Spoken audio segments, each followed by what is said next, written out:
Leber is back with us via the Connecticut Water Systems Hotline. Ben, of course, brought to you by the Sierra Nevada Brewing Company. We'll get to the Sierra Nevada Hop Splash Player of the Game later.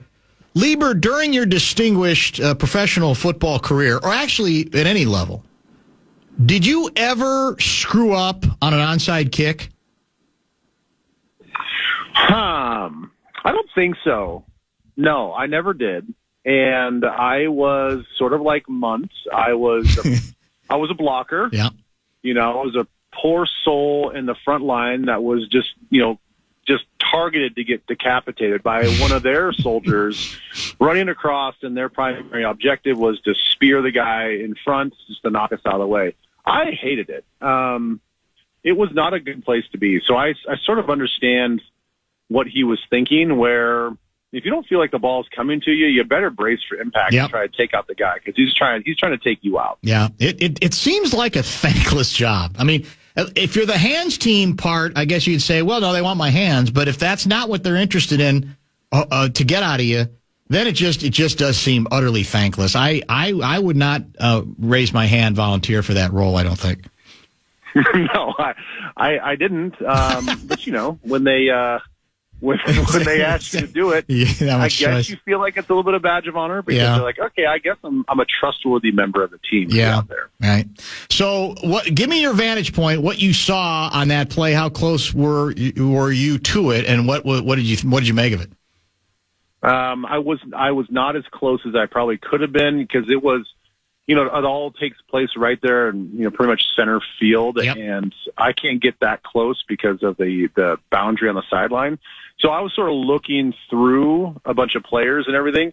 I can tell you what I you know, from what I could see, it just seemed like, you know, he just misjudged where the ball was going to be, and, you know, that's not his primary responsibility. So I think he was just, you know, looking at his blocking assignment, the guy that he is assigned to, and making sure that I got to track that guy, because, you know, those guys move around. You know, sometimes they loop and sometimes they twist, and you got to be ready to adjust to take the next guy and how that affects your blocking. So I really think it was initially, once you see the ball off the tee, you don't get the sense that it's really coming at you. You just kind of move on to what your assignment is, and that just kind of seemed like that's what happened. Would the Bears have been better off letting the Vikings get the ball first, or given the way Darnold, as well as he threw, is there just as much chance that, if they had done that the Vikings not only would not have had to settle for a field goal, they might have won the game on a touchdown if they'd had the ball first? No, I think they made the right move by taking the football there in overtime.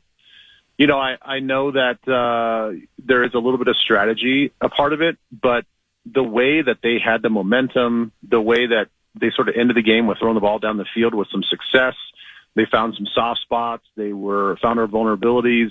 We weren't necessarily affecting Caleb that much. I mean, he did such a good job of moving around the pocket and extending plays that they were feeling themselves a little bit. So I would have taken the ball and tried to go down the score as well. So obviously we played the sound earlier on the Bears' possession. The key play had to be the second down sack. And then with the penalty, they're facing third, and I think it was 27, for God's sake, which there is not a lot of good third and 27 plays unless you get a penalty. And what's weird about that is I thought that was the one play, or one of the plays, where Caleb kind of reverted to the guy who thought he had forever, and then just felt, I'll just kind of run around like a chicken with my head cut off from one side to the other, as opposed to being more purposeful in his scrambles, and even much better, obviously, about getting rid of the ball very quickly. It was odd. It almost felt like he was feeling it so much. He felt, I can wait forever, and if I have to, I'll get out of it as well. That was rather large. Yeah, and I actually, you know, since we are kind of just looking back and reviewing the each and every play, I felt like in that situation, go for the deeper shot. You know, go for it. Go for the actual first down. Don't go for a 10-yard sort of check down and just hope that your guy can make some plays. We know how this league works. You throw up a contested ball. They're watching out for defensive pass interference. Who knows? I mean, you got some pretty talented wide receivers. And Pete talked about it during the game. You look at the size difference. I mean, when you actually see, not just on paper, but you see our corners stacked up against their tall wide receivers, it's at some point in the time, like, you have to use that to your advantage. You have to get the ball down the field. The 50-50 balls become more like, 70-30 footballs when you have that height advantage. So I actually thought that they should have designed something a little bit more to get the ball down the field right towards the sticks and just hope that something good happens. Yeah, and that's not a bad thought, actually, because as you say, who knows, you get a call there. Because, the 10-yard play, what is that? It does nothing other than, I guess you say, we'll give you 10 more yards to punt. But other than that, did nothing. Vikings get the ball and immediately have trouble. As I understand it, the QB audibled into a passing play on first down. He gets sacked. So now it's 2nd and 17. You also have on that possession, you've got was it a false start penalty? And then there was a holding penalty. Yeah, we had a false start and a holding. Holding, yeah. And that, to me, that was Darnold at his best, to me. He ends up going 6 for 6, I think, for 90 yards. I like that he hit a couple of semi-home runs, but he also had a couple of just nice short 7 yards here to make it third and manageable, that whole bit. To me, that was probably as good as we've seen Darnold in a obviously a pretty critical situation. What did you see? Yeah, I thought so too. Just by the offense alone. I'm going to make sort of a blanket statement. It's just a feel. I would say the last few games. Maybe just take it season wide. Our offense just does not. We're not good when we put ourselves in a hole. Whether it's a sack by holding onto the ball too long, whether it's a false start, a holding call. Any sort of negative plays that's outside of maybe like a 2-yard tackle for loss or something like that on a run play. If it's a penalty, that's usually the series where we punt. It rarely results in positivity with points when we have sort of the self-inflicted wounds. And that's just a feeling that I've had all season long. And then we get into a very critical point in the game where any score wins. And we shoot ourselves in the foot 3 times, and yet we find ourselves with enough toughness and mental toughness to combat that and just make the right throws and make the right plays. Yes, that was huge just for the psyche of the team, but I'll even take it a step further. I think at the end of regulation, maybe the play to me that was my favorite play from Sam Darnold was the 35 yards to Hawkinson on a third down, a third and got to have it. We need to get points in that situation. We're up only by 8. Yep. We have to get another score. We have to get some separation and get that 2-score advantage. And it was a third down, and he finds Hawkinson on, kind of a hesitation, sort of a double move situation, finds a soft spot in their zone defense. And I'm like, that was a perfectly timed play, called at the right time. It was executed beautifully, and he just threw it right where he needed to. I'm like, those are the pressure type plays that he just continues to make. And he was very impressive yesterday. There's another play on that drive I want to get to in a minute, but I first want to get your view on not just the Jordan Addison contributions. You mentioned Hawkinson was massive. Addison was as well. We're going to play the Jordan Addison talking point here. And then I want to get into a little more detail about wide receiver politics. Let's listen. Darnold back to pass. Fires to the end zone. Caught! Touchdown, Vikings! Jordan Addison with his 5th touchdown this season. For Sam Darnold, that's 20, which is a career high, and it's 7-6 Chicago. Sam Darnold, 7 of 12, 81 yards and a couple of TDs. He goes back to pass on first down. He's going to whip it right to Addison. Caught on the run at the 50. Shakes the tackle at the 40. Gets to the 30. Stiff arm at the 15. Taken down at the 7. Darnold, Jordan Addison. What a spectacular way to start the second half. That's a 69-yard reception, the longest in Jordan Addison's career. That was the tiptoe play, which the Bears, I guess they had to hit the flag, the challenge flag, just to hope. The replay looked to me pretty clearly like he did pretty much stay in. But what's fascinating to me, Leber, there's been a lot of discussion about the fact that obviously in terms of production, Jefferson was not as big, although, again, the attention he merits means openings for several other players, including Jordan Addison, certainly. And he he attracted at least one big-time pass interference penalty before he caught a big pass finally in OT. But I was listening to KOC today, right here on the Fan, his day after presser, and he's talking about, look, we have these conversations with JJ. He understands to an extent that this is the way it works, that if he's double and triple covered, we're going to have other opportunities. But nevertheless, it's still my job. Jefferson's so good, it's my job to still find ways to make sure that he feels like he's going to get more opportunities, more included. And there's a part of me that's confused by this. Do coaches have to work this hard to sort of handle the egos of the players? Is that the way it works? I mean, if everybody is in it for the victory and it's a team game, and we all abundantly saw how many other openings there were on the field, because the Vikings did not have that much trouble moving the ball, then why do we have to have these continual checkups on, is JJ okay with this? Are we sure he's okay with this? And that's the impression I got once again. Is that just the way it works in football? Well, I don't know. I don't think that they maybe are having conversations where they're having to sit them down like a 12-year-old. But I think that they're just having, very honest game plan conversations about, all right, this is what the last couple of teams have been doing. I would say that Jacksonville and Tennessee, and even going back to the, let's go all the way back to the Detroit game. Those teams were very natural at playing the two high safety look, and that's a part of their deal. But with this particular game plan with Chicago, it's almost like, okay, this is not really what they do, but they're watching film too.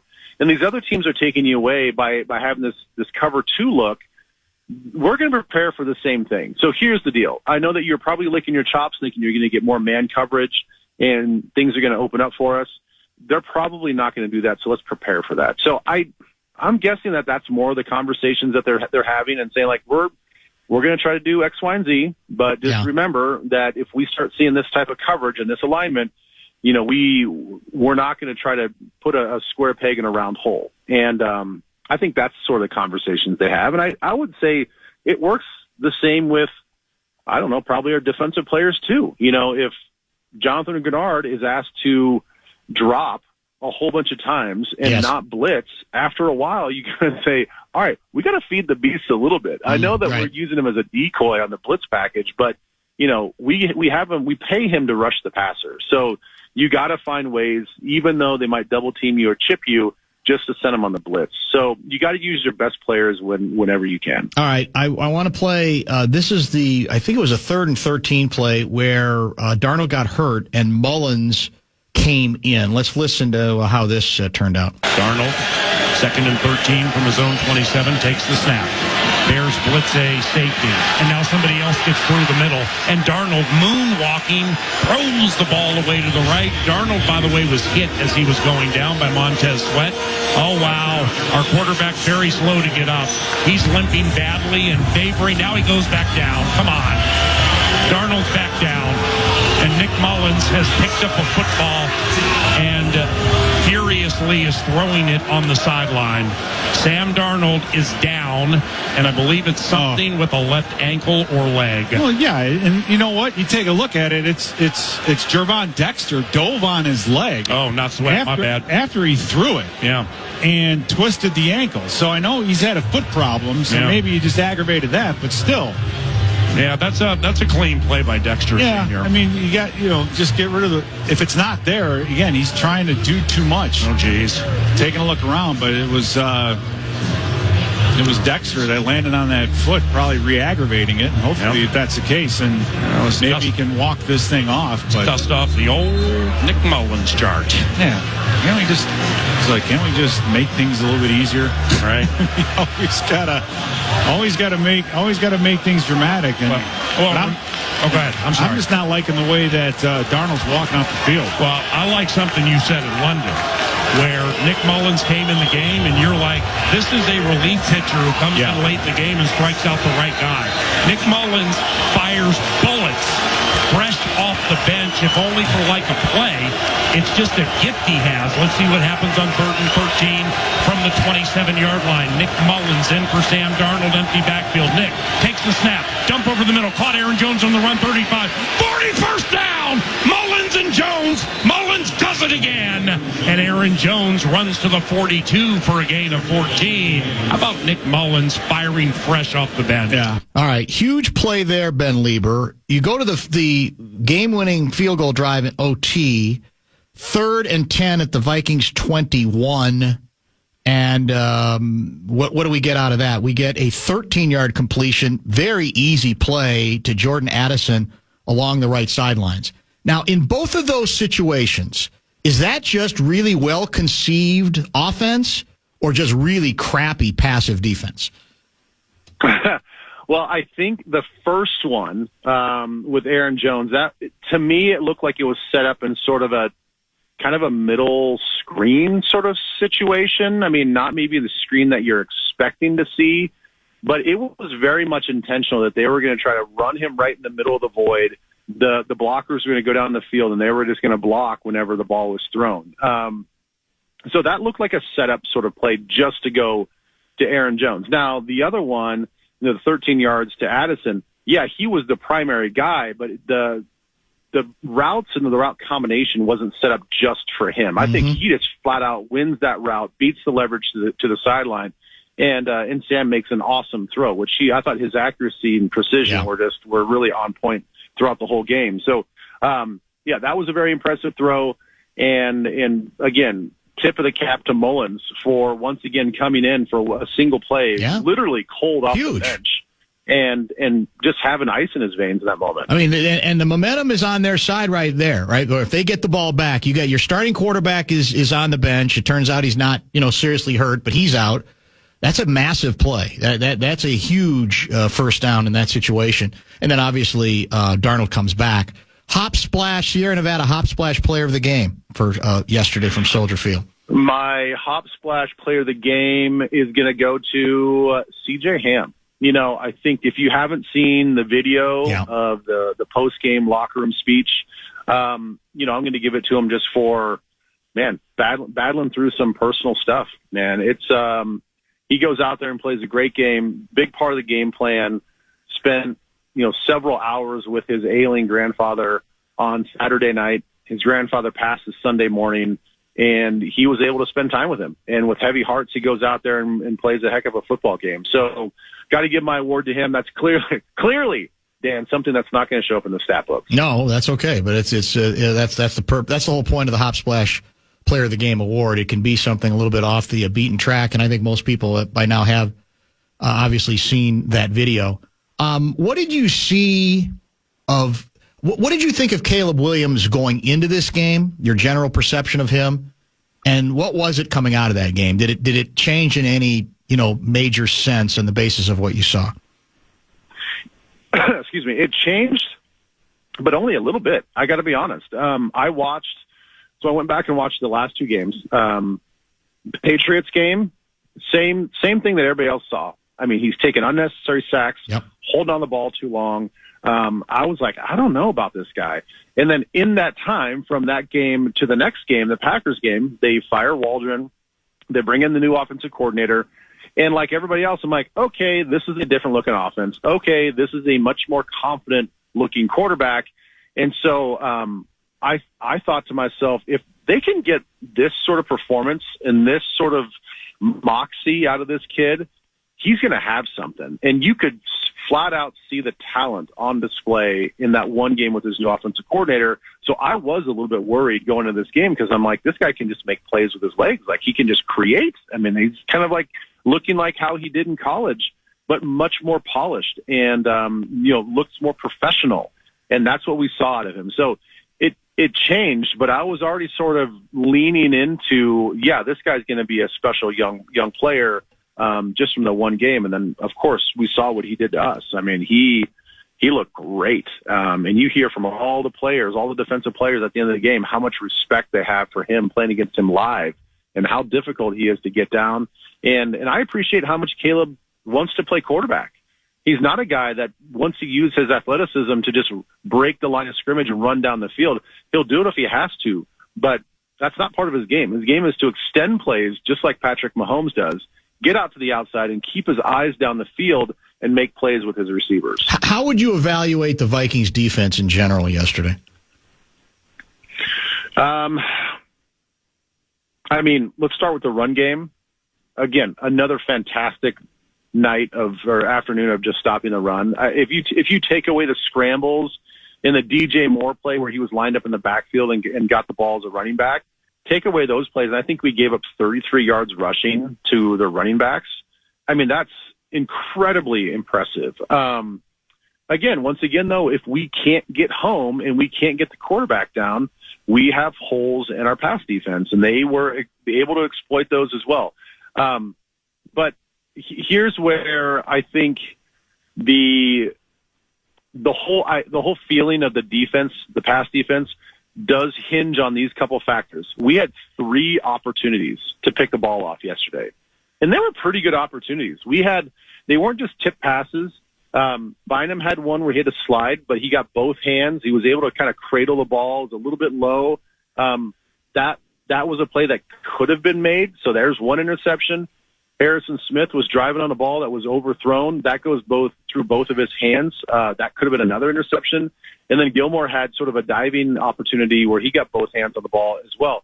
You come down with 1 or 2 of those, and it's a whole different narrative about how our pass defense was yesterday. And so I do want to keep that in consideration as well. So I don't think they played horrible, but if we can't get to the quarterback, then they're going to stack up some yards on us. We're back now I think the rest of the season in the National Football Conference, right? Starting with the Bears game, and then we're going to be playing more division games as well. And the records are gaudy. Obviously, at the top of the division between Detroit, which won in Indianapolis, the Packers dominate an injury-ravaged Niners club with very little difficulty, and the Vikings, not in that order. Of course, the Vikings are still ahead of Green Bay. So size up. I mean, can you make the argument that as dominant as the Lions have been, they can say, God, we keep winning, but we can't shake the Vikings. I mean, there's still only one game. Now, I know I guess they'd have the tiebreaker right now as well, although we got a return match with them. So how do you look at this thing? Do you still view it as the Lions division, or do you think the Vikings need to say, no, we're not giving up on anything here, even in terms of winning the division and not necessarily just having to settle for a wild card? No, I absolutely don't think that you can see this division, not one bit. I mean, that should not be the fans' perspective. That should not be the players and the organization perspective, because we all know how this game works. It's a weird game and quirky things. And, we're a good enough football team to go, to keep this run going and keep stacking these wins. And then who knows what's going to happen with that last game of the season. And who knows what happens with the Lions during this stretch as well. They drop a game or two, and all of a sudden now the last game of the season, it holds everything. And we go from possibly, which is crazy to think about, a 13, maybe 13, 14 game wins, and we got to go on the road to maybe Atlanta or Tampa Bay. Are you kidding me? So. I think that we have to gun for that number 1 spot and get a chance to play at home during the playoffs. And, that's the wild thing about this division, this conference right now, is you're going to have, a team with a lot of wins that's going to have to go on the road to a team that may have 9 losses. That's the scary thing that's looming, right? You can sort of see it. I mean, that's sort of what I think a lot of people have legitimate, we don't know, like you said, how it's going to play out. But that's the sense of this thing, is that's exactly 1 or 2 teams from this division are going to be in that position. Yeah, and so that's why I'm like, we shouldn't. I know that's where all the projections are. We shouldn't buy into that. No, we got to go for it. Keep stacking these wins, and you don't know if the Lions are just going to kind of peter out. Everybody goes on streaks. They seem to be hot right now, but can they maintain it? It's really, really hard to maintain that. And who knows? Obviously, I don't think that anybody thinks that we've played our best football yet. Yeah, we're winning games, But this is the time. This Thanksgiving into December, this is the time that we should start peaking. And if we do that, and we and the Lions go the opposite direction, then it could be our division. Happy Thanksgiving, Ben Leber. Thanks for all the help as always, and we'll chat next week.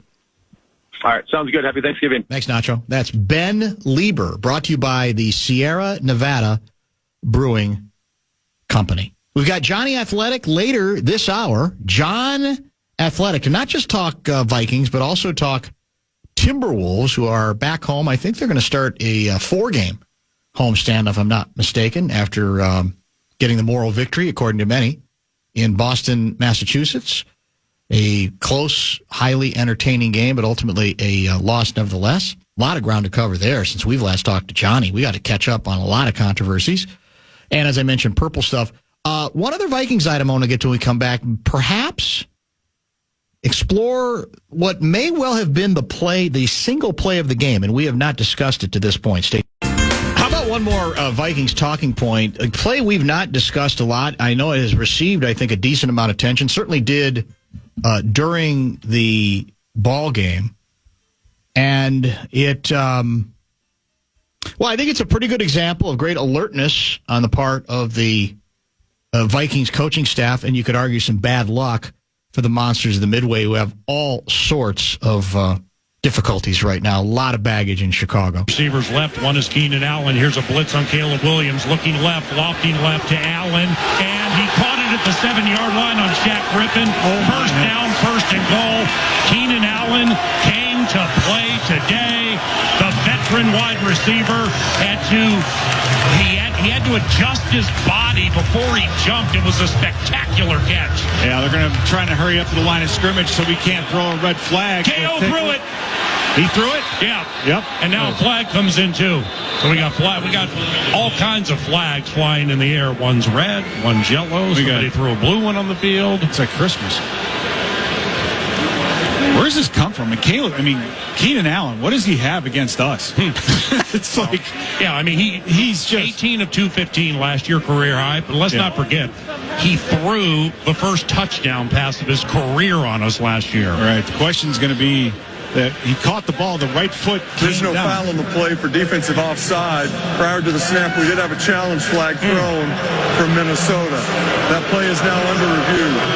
All right. So he got his right foot down. The question is this one might be cool. And it was. Left foot. It was very close. I don't even know if it was definitive, but it was definitive enough for the replay officials. They made the call, and I call it potentially the play of the game, which sounds preposterous because it was still first half. In fact, I think it was still first quarter? If it was second quarter, it was early, and the score is 7-7.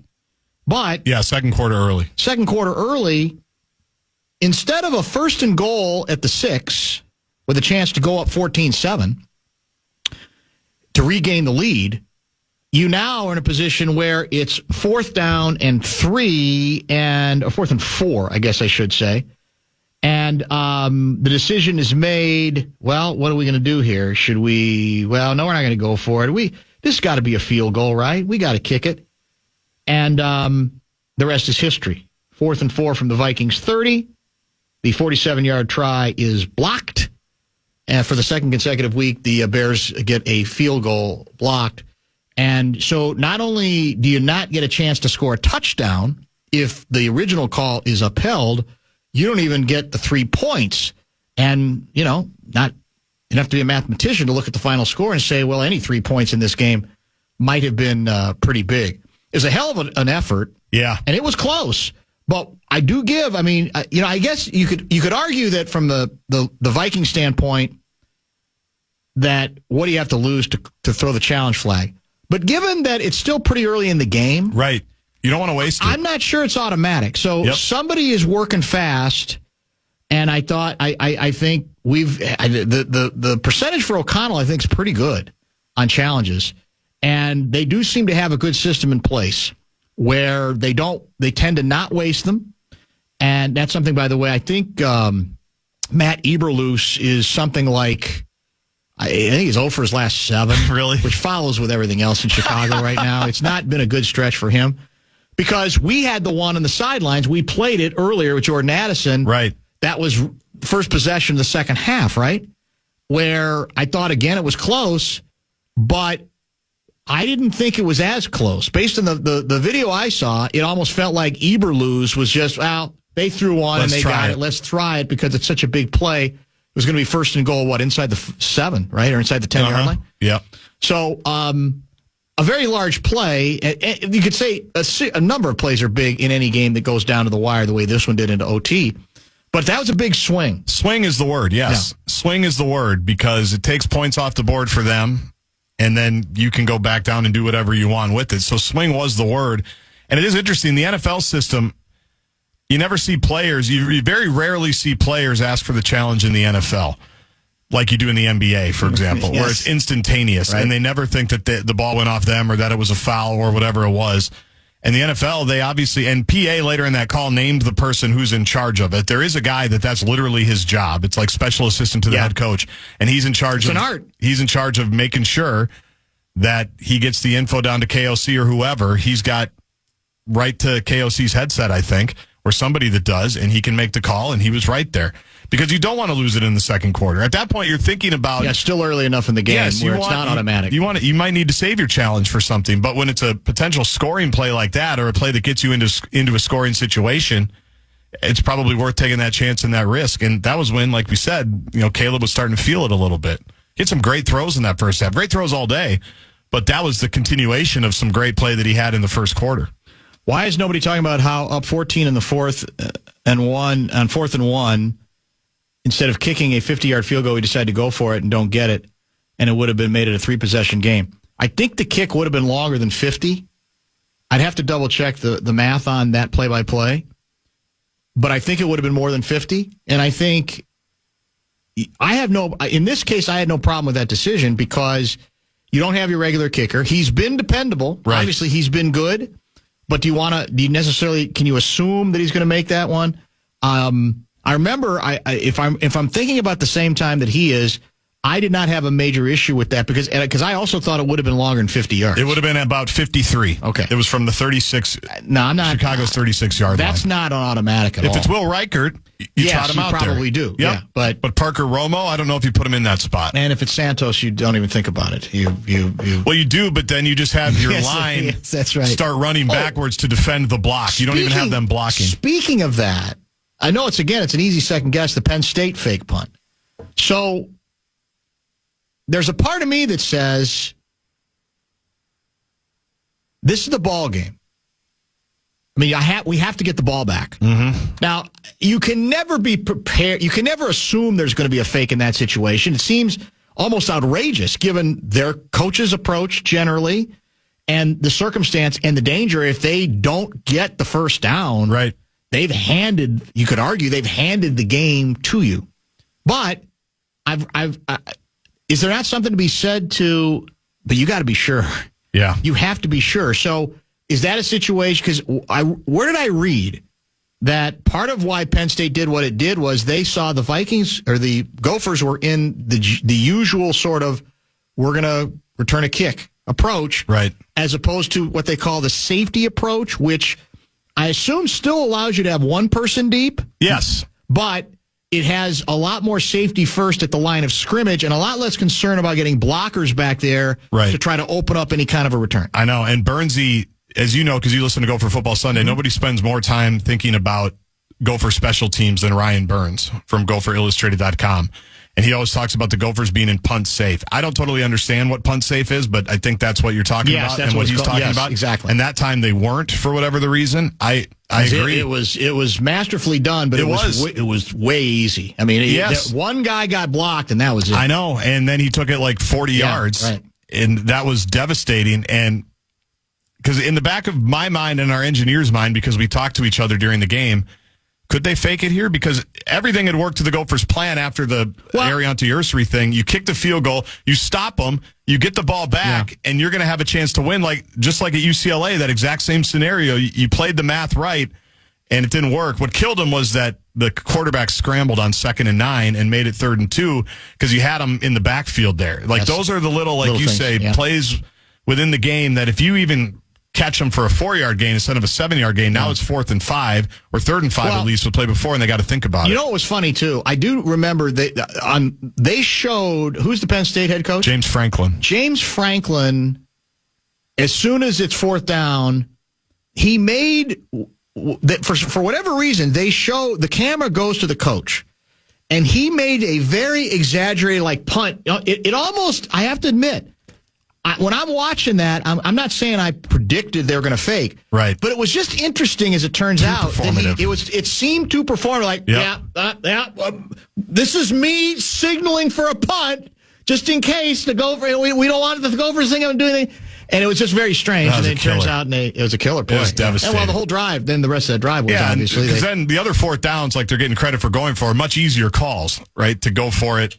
I think the other 4th down was on the Gopher sideline. And then the last one, there's 20 seconds left. Even if they don't get it, the Gophers are going to have to go a really long way. And they threw it to their best player, and the ball game was over. We got Jonny Athletic. We'll get some Vikings observations from him. We'll also get into some Timberwolves stuff as well. Wolves' road trip is over, 2-game trip. And they are back, I think, first of 4 against, is it Houston tomorrow? Houston tomorrow night, Houston's got 11 and 5. 12 and 6 or 11 and 5. Their gun belt is tight. Yeah, extremely. And we're sitting there, we're a cute little 500 club right now, right? We're chasing them. Moral victory yesterday. We'll see how Johnny's processing a lot of Timberwolves controversies when we come.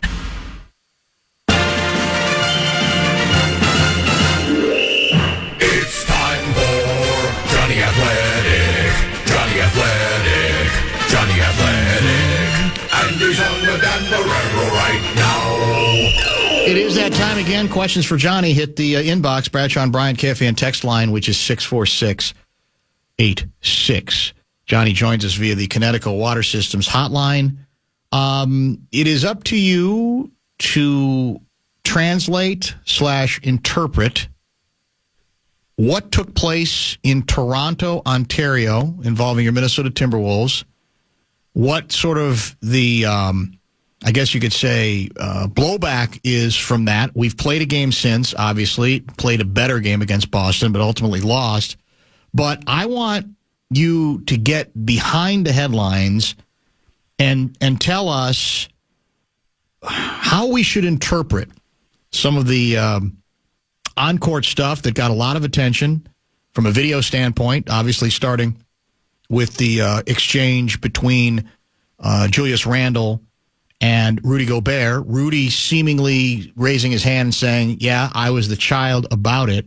What do we make of all this, and what are the short-term and long-term ramifications of it?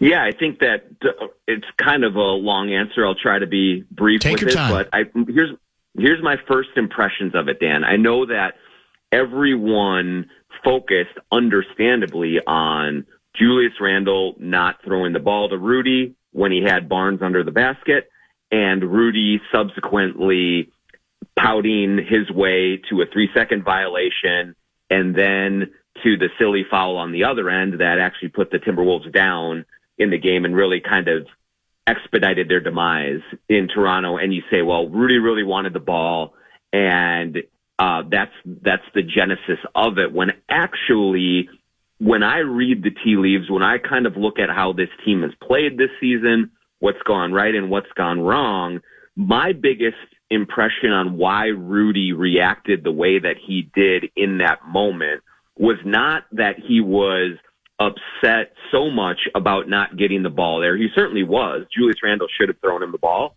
And Rudy was upset about not getting the ball there. But I think it stems from a larger issue, and that issue being that this team was the number one defensive team in the league last year by a wide margin. Historically good defensively in the regular season and through the first 2 rounds of the playoffs. They were fantastic.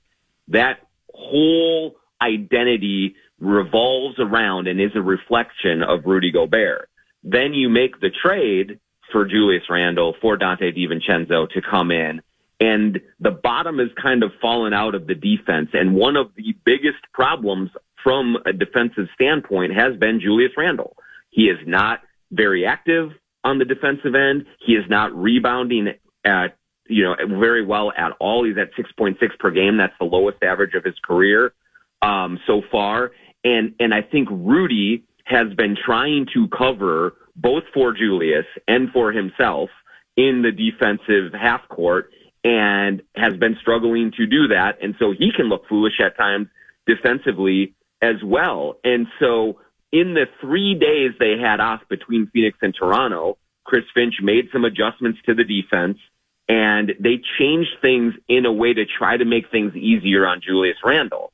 And what you saw in that Toronto game was a team that was still struggling defensively, and Julius was not playing well defensively at all in that game. And I think that Rudy kind of got a little bit just out of sorts because he said, look, I'm covering for this guy on defense, and he's also not going to give me the ball when I have it under the basket. And that's where all of the frustration and the steam just kind of came pouring out of his ears. And he was selfish in the way that he showed that steam and the way that he showed that frustration. He actually was one of the biggest reasons they lost that game down the stretch.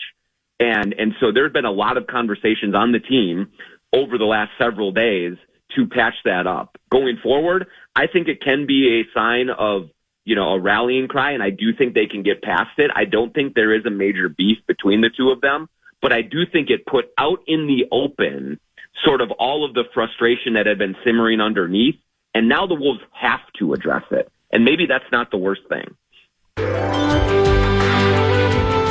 It's the Bumper to Bumper Seal of Approval. I'm glad you went down the road you did. I didn't want to prejudice the case at all. I had my own thoughts Sunday, and I do think, look, there's always, there's gray area in all of these stories, right? There tend to be in terms of this guy's the villain and this guy's the hero. But I just think it's so crucial what you're bringing up here that goes beyond the Rudy factor. Rudy can be his own worst enemy, but we also know there's this reflexive desire, certainly nationally, when anything like this goes, there goes Rudy again, and everybody goes off on him. And again, to an extent, he had it coming.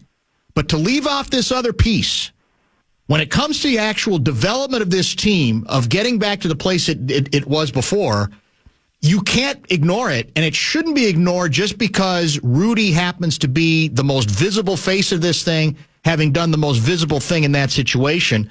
The Randle part of this defensive puzzle has to be solved. The question I have is, does he really want to do possession by possession, not an occasional possession, but possession after possession, all of the dirty work that's associated with it? There was a play in Boston, a piece of video I saw, where it looked again as if that Randle was just kind of circling around, drifting, and a ball, it ends up being an open shot on the perimeter, and after the ball goes through the hoop, it looks to me like Edwards looks at Randle and basically says, hey, he points out like you're supposed to be out there. So we can make this all about Rudy if we want, and I don't think he's played as well this year as he did last year. But that's the dirty little secret stuff. He's being asked to do even more than he did before, in part to kind of make up for the fact that Randle either doesn't seem to get what he's supposed to do in this defense or doesn't seem committed to it. And that has to be part of this story. It does. And I do think that here's the thing that has surprised me, I guess, the most so far about the Julius Randle experience day to day. I certainly watched him a lot with the Knicks especially, but you learn so much more watching and being around a player every single day like we have been. And I think that I had the impression that coming in, hey, this is a super intense, rough and tumble dude who's going to beat you up on both ends of the floor and play a physical game. And he has been that to a degree offensively. I think he, in large part, has been a plus offensively, even as they still have clear issues to work through on that end as well. I like the approach, how he's trying to get other people involved. He's had some big games. He had the big shot against Phoenix. All that's been pretty good. But I have been surprised, Dan, at the lack of physicality that he plays with on the defensive end.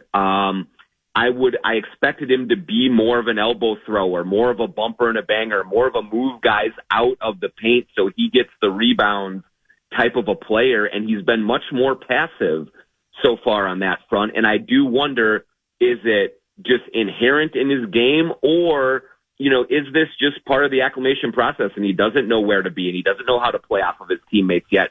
I have written extensively about how learning to play with Rudy Gobert is a different kind of animal than learning to play with most players. So that could be part of it as well.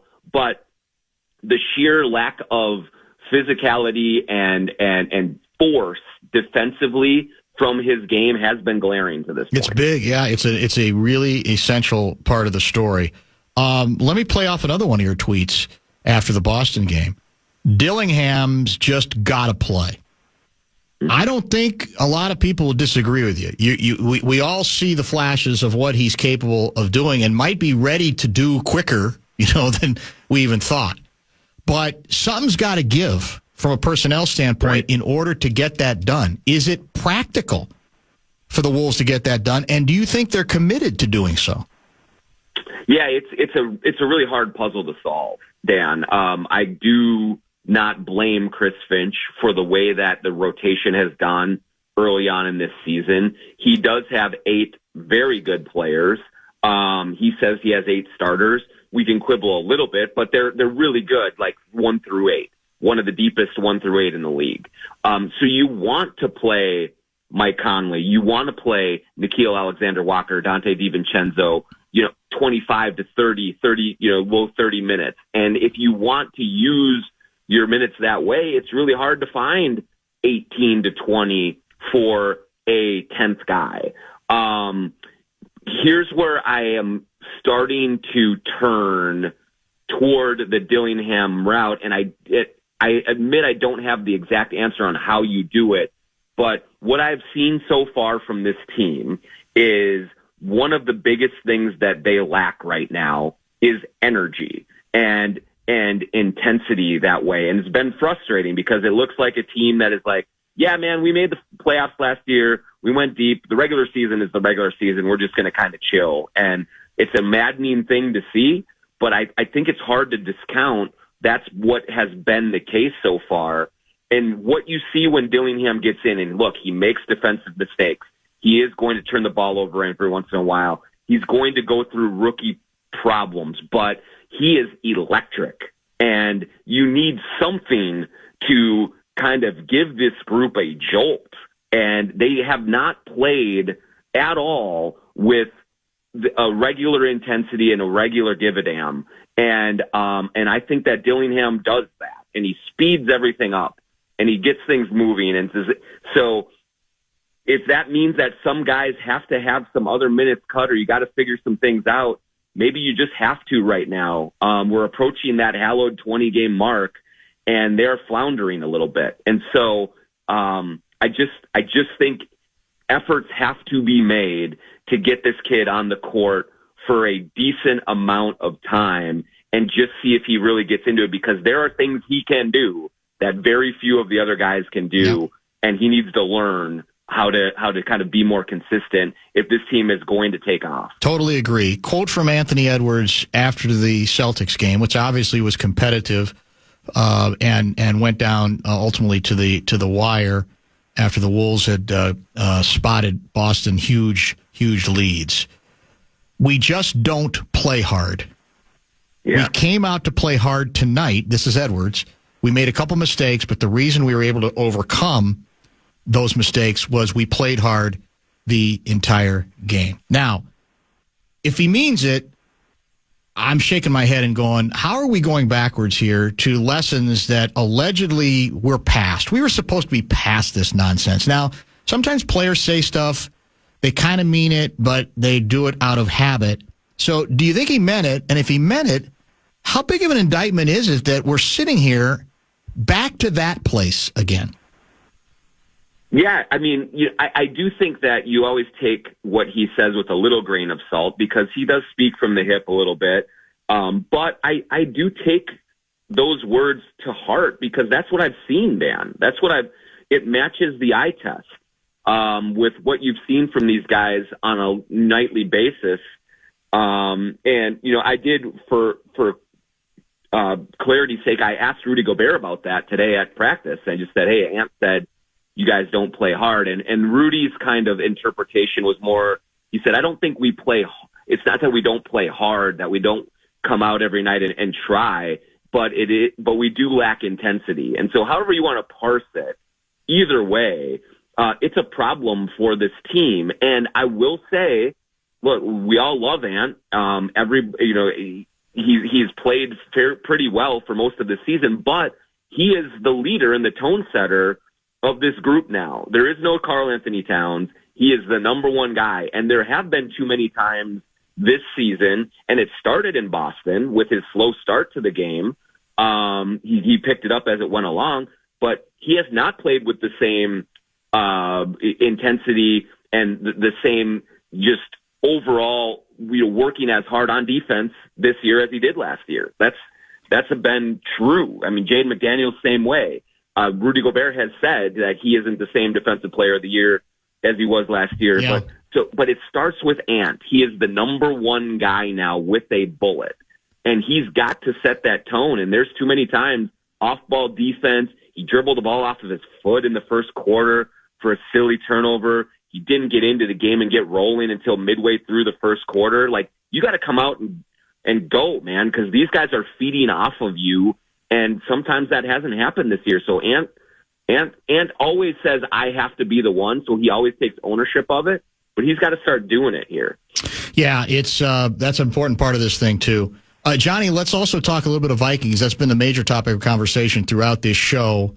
But how did you process, obviously, a very wild finish out of Chicago, Illinois?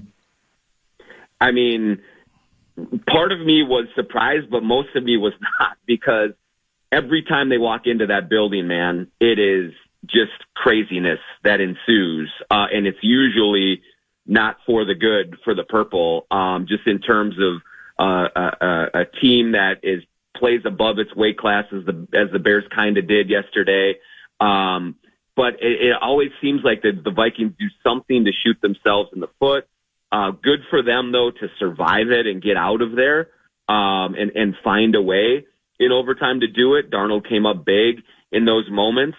I will say, though, Dan, that I was kind of looking to see how this team was going to navigate this soft part of the schedule with these previous 3 games, and wondered if they were going to use this to really put their foot on the gas and reassert themselves. And I don't feel like they've done that. They come out of it 3-0. They did the job that they needed to do, but I just don't feel like that they have set things up to say they are ready to go on a run here through the rest of December and storm into the playoffs. I think they have to be sharper in a lot of different areas, and I'm waiting to see that sharpness that we saw early in the season when they looked really damn good. Yeah, it's a fair point, and now, I mean, maybe you're going to get a chance to see that now that you're back in the conference, although this game was a conference game, and they seemingly were in good shape until obviously they weren't. And I don't know. I mean, I look at the division and you say, well, they're still only a game behind the Lions. And I think the Lions' schedule is very favorable the rest of the way, and they do look like a very authoritative team. But we were talking about this with Leber. You're in a funky situation the way this division is set up, that if you're one of the wild card teams, you could end up with like this fat record and still immediately have to go on the road if you can't find a way to somehow catch the Detroit Lions.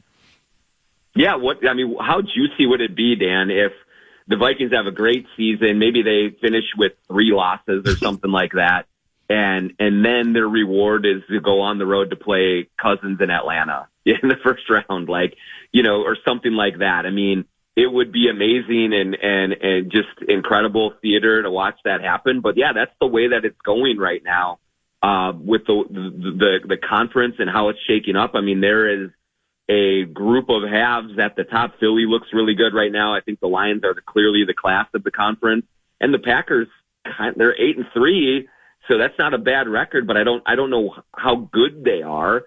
So we're trying to figure a little bit of that out. But yes, like the Vikings could have a fantastic season, completely blow any expectations out of the water, and then have to go on the road and play a team, that has had a much worse season and try to win there. And anytime you're going on the road in the playoffs, you're flipping a coin. So it is going to be weird. It's I don't know how it's going to all play out, but I would love to see Minnesota at Atlanta and just see what's because you're shock jock. That's why you're shock jock. Yeah, of course. Of course. I'm stirring the pot. I want to see it. Are you suffering from Daniel Jones hysteria? There's a lot of speculation about a guy who right now is a failed quarterback, perhaps landing here. Does that arouse you? Does that excite you? Does it bore you? What do you think?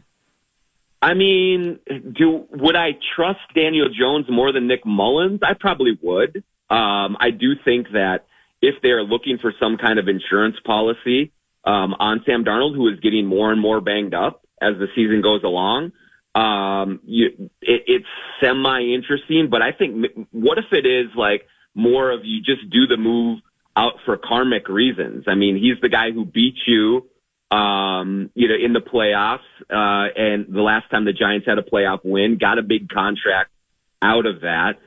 Maybe, he kind of owes the Vikings, I think, something. So can they bring him in and just, help? He should be able to deliver a win or two just because of that part. And maybe they get some kind of cosmic significance out of making a signing like that beyond anything that he would do on the field for them.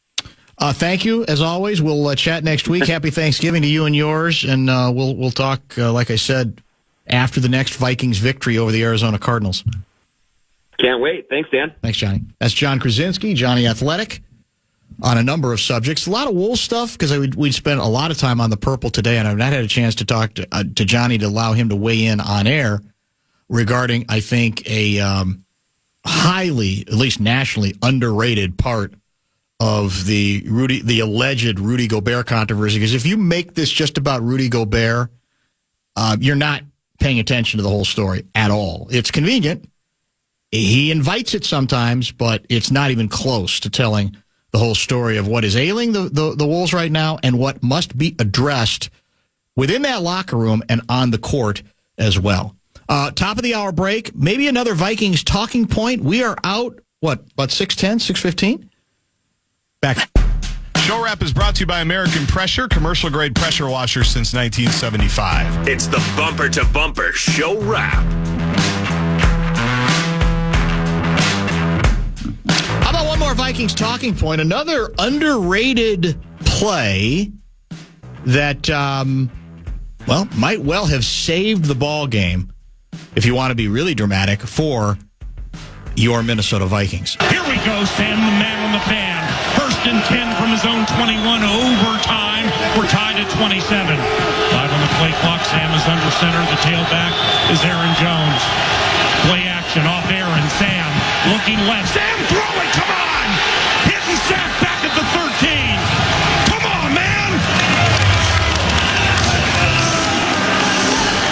Loss of 8. That's the thing, Paul.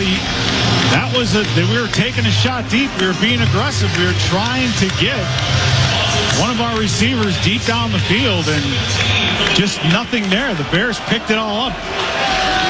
Darnold had nowhere to go with it, and eventually Brian O'Neill giving up the sack on the outside. Montez Sweat. Yep. Here's the underrated part about that play. Over the course of Sam Darnold's, checkered professional career, certainly going into this season, he has fumbled 22 times in 77 ball games. That includes 3 this year. That looked tailor-made on Sweat for a fumble, strip sack, ball game. Because I don't think low trajectory is going to be a problem for the Bears kicker for Santos in that situation. And what was very clear to me was the one thing. Now, as it turns out, apparently, Darnold made a bad decision to audible out of a run to a throw and got immediately behind the 8 ball with the sack. But it was very clear that he was very strong with the ball. Right. With an effort by Sweat, clearly trying to punch the thing out as he's bringing him down. So a guy who in his career has not been strong with the ball at all and has had pre-fumbles this year, although I give him 2. I give him 2, too, because the last one was the pitch a couple weeks ago to Aaron Jones. Then we're not sitting here talking about they saved themselves from historic embarrassment, as we mentioned earlier. The unprecedented nature of a team leading by 11 with 30 points. Left. 30 seconds or left to go, leading by 10 or more. In this case, the Vikings were, as you say, leading by 11 points. And the stat, and this, of course, Seifert, it's unfair because Seifert's got access to all these fancy computers and stuff. But he provides them for us. No, he uses it. That's true, too. He's going to be with us in studio tomorrow. Let me give you the exact stat. Maybe you've seen it. I had not seen it until he had not offered it up because it's it goes beyond, I would say, the usual dramatic. Teams leading by 10 or more points in the final 30 seconds of regulation going into that game yesterday were 1,881-0 since the start of the century. So if somehow, some way the Bears would have taken that opening possession and scored on it, a touchdown wins it, or even a field goal and then stopped us, we would have been the first team this century out of 1,882 to be unable to hold on to a 10-plus lead in the final 30 seconds of regulation. So to that extent, beyond the victory, which helps the record, gets us to that 9-2 place, we saved ourselves from football infamy. As Bill Walton would say, we saved ourselves from ourselves. That's it. Darnold had another sack where I thought he held onto the ball nicely. It was also ripe in the first half for a strip sack, and he somehow held onto the ball, which was good. How about Caleb Williams holding onto the ball? Did you see that one? I think it was also in the first half where he got sacked. He lost the ball. He did lose the ball. Bobbled it to himself and somehow grabbed it. That could have been cataclysmic, too. That was crazy. That's also true, yeah. So we have Arizona. That's not a flex game, right? We're staying at noon. That we would know by now if that was going to be flex. That ain't going to be flex. Yes, it's like 3 weeks you got to know. Yeah. So it's the Cardinals, Falcons, and then the Bears back for Monday Night Football. 3 in a row at U.S. Bank. And then what? At Seattle, low clouds. Green Bay here. And maybe the Northern Division collision against the Lions Week 18 on the road. At Seattle. So the last 3 are at Seattle, Green Bay here. Yep. And Lions there. Those are juicy. The last 2 for sure. We could lose all 3 of those. We could. Yeah. But maybe we'll have a cushion and it won't matter. How annoyed would you be if the Vikings go 14-3 and have to go on the road in the first round?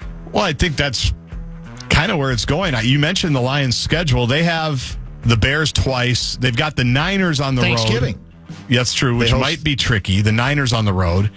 And then the Bills come to their place, I think. I don't think they go to Buffalo. So that's one where they could potentially stub their toe. But the Lions are good. I mean, that would be unfortunate. But I mean, the game is weird. Football's weird. We see weird things happen all of the time. Lions have the Bears for Thanksgiving at home. Then they host Green Bay. Then they host Buffalo. Then they're at Chicago. They're at San Francisco. And then they host the Minnesota Vikings. So that's not as easy as, I mean, that's Bears twice. I get it. But it just kind of depends. Yeah, they probably won't have much trouble with the Bears on Thanksgiving, I'm guessing. Green Bay, who knows at this point? Right. Buffalo's good. I mean, Buffalo can play with them. Definitely. That's going to be a great game. Yeah. San Francisco might be buried by then. That's the problem there. That's the thing. That one looks different on paper than it actually is. It does. And at Chicago. And then what if that last game, the 5th of January, is for the division? It might be, which would be awesome. To be a tremendous story. And possibly the number 1 seed. And that's it. That's the thing. That's what you're talking about. You're getting, of course, the home game didn't do much good with Daniel Jones. Well, no, and that's where I was going to say when you were talking about the road game, if anybody knows how to lose a home playoff game, it's Kirk Cousins. He did it here. That's now, in true. fairness to Kirk, on the flip side, he also went down to New Orleans and won a playoff game. He did. When we were a wild That's card. the only one. It was and played great. But I guess the point is, I mean, I'm old enough to remember the Adrian Peterson-led Vikings division champions losing to the wild card to the Eagles back in like 06. I think T-Jack, the late great T-Jack, was our quarterback for that one. T-Jack, yeah. So it's not the be-all, end-all to go on the road and win a game. It can be done. So I'd be a little annoyed, but the Lions are just that good. You know what it is tonight on Monday Night Football? It's Harbaugh versus Harbaugh. Harbaugh Bowl. Is that what they're calling it? Yes. Will the lights go off again? Didn't the lights go off during the Super Bowl? In the Super Bowl, yeah, right after halftime, I think. Yeah. You can hear that game on the Plus because we've got the showdown Jets. How bitter is Fallness? We didn't break it down. We'll break it down tomorrow.